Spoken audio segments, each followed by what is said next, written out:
Hey guys, Melvin here. Welcome to the attic. We're going to be reading a story from the RPG Horror Stories subreddit. This one was posted by user My Buddy My Dude.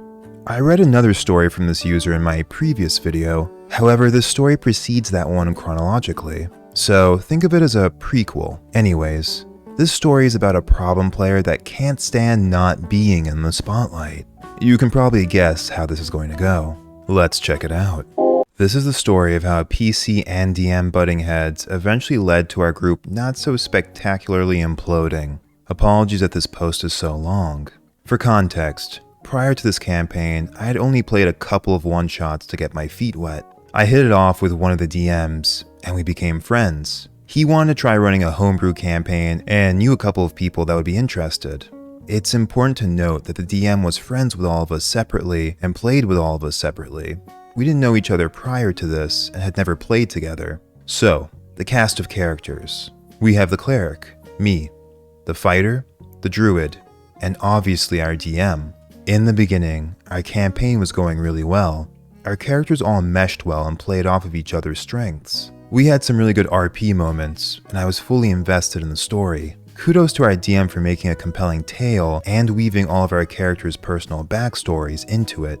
As stated before, I was a new player, and incidentally so was the druid. Similar to me, she had only played short games. The fighter, however, boasted years of playing D&D and various other RPGs.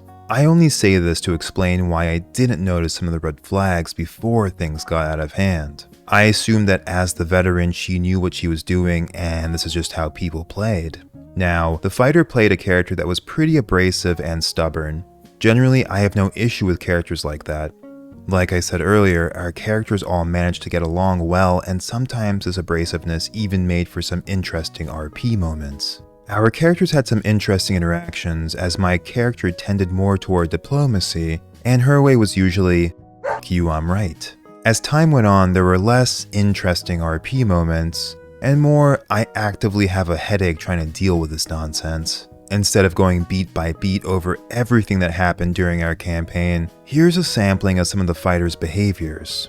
The fighter at one point or another insulted almost every NPC we interacted with, even the ones we liked. My character worked double time to smooth feathers, questioned the DM a lot, criticizing his rulings, quoted the handbook at him, or sometimes just freaked out about encounters if they weren't balanced in our favor. Any chance that her character could die was immediately met with opposition, fully checked out of any scene that didn't feature her character, to the point where she would interrupt us in voice chat to tell us about some video she was watching or some funny meme she had just found.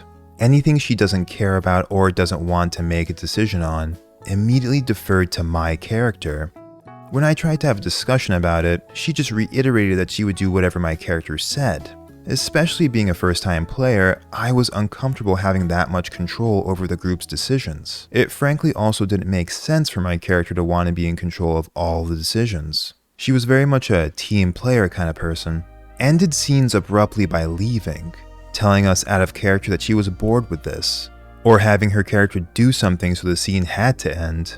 I love to RP, so this one especially upset me. There were a few times my character was having an intense moment and it was just brushed aside as if it didn't matter, which is hilarious considering the next bullet point. Towards the end of our campaign, decided her character had a massive crush on mine, which sounds alright on the surface, I suppose, but her character showed no indication this was the case until one session, late into the campaign. She was suddenly all over my character almost constantly. My character made it obvious, several times in-game, that she was still grieving over the loss of her wife and wasn't in a place to pursue romance. At least I thought she did. This point isn't a grievous sin, just something that made me definitely uncomfortable and confused. Leading up to our final bad session, the fighter and the DM had a few tiffs, so the energy of the group was rather contentious, let's say. It's also important to note that prior to having what would be our final session, we had taken a break from the main campaign to join a campaign the fighter DM'd. This went, interestingly. I have some wild stories from this one. I'll probably write those up eventually. That campaign only seemed to heighten the negative energy between the fighter and the DM. I'll skip all the plot mumbo-jumbo and jump straight into the incident. Back in our original campaign, our characters are discussing with NPCs how best to break someone out of jail. The druid and I presented a few options that were shut down. The fighter presented an option that was interesting but had a very minuscule chance of actually working. Think of all the planets having to align just so for this plan to work. After being shot down, she stops talking. The druid and I continue to brainstorm with our NPC pals when abruptly, the fighter declares that she is leaving to go do something else. We are obviously caught off guard, especially since we had finally agreed on a plan and were in the process of fleshing it out. The DM, sensing the fighter's irritation, asked if there was something wrong. Yes, she is annoyed that our plans keep getting shut down. She doesn't appreciate the DM railroading us into a decision. I jumped to the DM's defense to say that I didn't think he was trying to railroad us. Rather, the NPCs have more knowledge of the world currently than we do, and they're trying to help us. Plus, he did accept a few of our ideas, and we were currently working on fleshing them out. The fighter reiterates that she thinks this is dumb and her character wants to leave. She feels like everyone thinks her character is stupid because nobody likes her idea. The DM responds that they didn't hate her idea, it just wasn't likely to work, and the NPCs didn't want to stake their only chance on that. The DM finally asks what he can do to make the game better for the fighter, and she tells him to stop fucking hand-holding us through every problem and maybe I'll have fun. The DM immediately disappears from voice chat. Oh shit, he's definitely upset. The druid and I talk with the fighter and try to figure out what the fuck is going on. The fighter keeps reiterating that we are being railroaded and her character is being made to feel stupid. The druid and I try to explain that we don't feel that way, so it's hard for us to understand why she thinks that. We ask for examples to help us understand, but the fighter just repeats the same thing over and over. Eventually, I leave to talk to the DM to make sure he's okay. He is definitely not okay. He's pissed. He rants and raves to me about how the fighter always pulls this shit, and he's finally done with this. Apparently, she has pulled similar things in other campaigns he ran. He's not coming back. He never wants to talk to her again, and he's just fucking done. I leave the chat with him, rejoin our group, and inform them the DM isn't coming back right now. He's upset. Needs time to cool off. Maybe we can reconvene later, but for now, he needs some time to himself. The fighter continues to harp on him. I just leave. The aftermath. I finally get a chance to talk to the DM after everything cools down, and he apologizes for his behavior.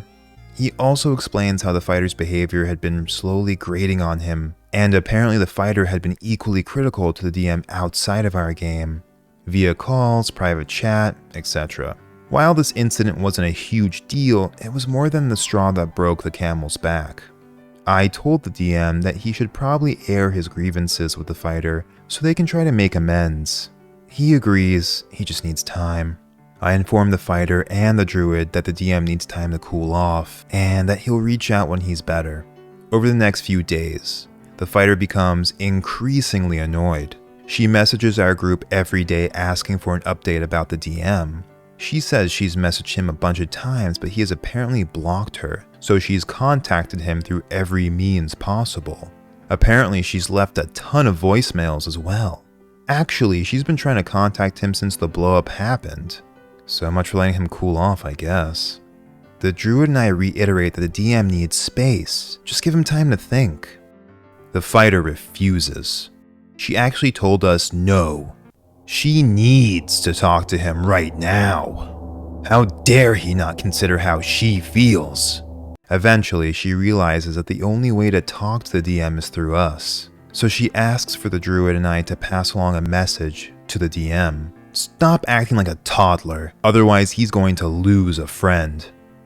She asks us several times over several days, most of which I try to ignore. Not my circus, not my monkey. After ignoring these messages for a while, I finally cave and tell the fighter that this isn't my fight. I care about both of them, but I don't want to be the mediator or messenger between the two of them. I'm not comfortable being in the middle of this fight, and if they want to talk it out, the fighter needs to wait for the DM to reach out when he is ready. The fighter then blocks me, deletes all of our chats, deletes the server made for her campaign, and disappears into the night. So that's how my first D&D group and first campaign ended. It's been several months since it's happened, but I'm still sort of upset about how it all went down. I think the situation definitely could have been handled better on all of our parts, but it is what it is. Like I said, I have some stories from the other campaign that I think are pretty bananas, so please let me know if you'd like to hear those.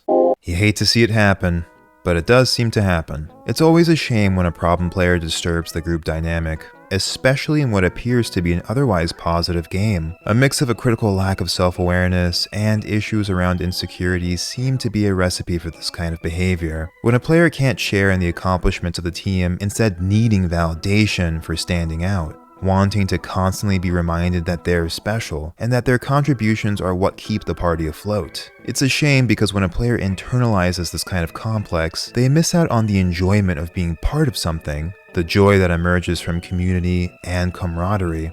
It may seem obvious to a lot of us, but among the vast majority of role-playing games, it feels like D&D is designed to emphasize this. Now more so than ever before with 5th edition. When Fighter then proceeds to berate the DM, antagonizes them for something innocuous, it's almost like she can't comprehend it when this ends up hurting the DM's feelings. The DM's reaction becomes unacceptable because Fighter isn't given the satisfaction of being coddled for their tantrum. The DM's feelings aren't considered. Instead, the scenario is reframed to be about Fighter and how they're hurt by the outcome of their own insensitivity to an issue they exaggerated in the first place.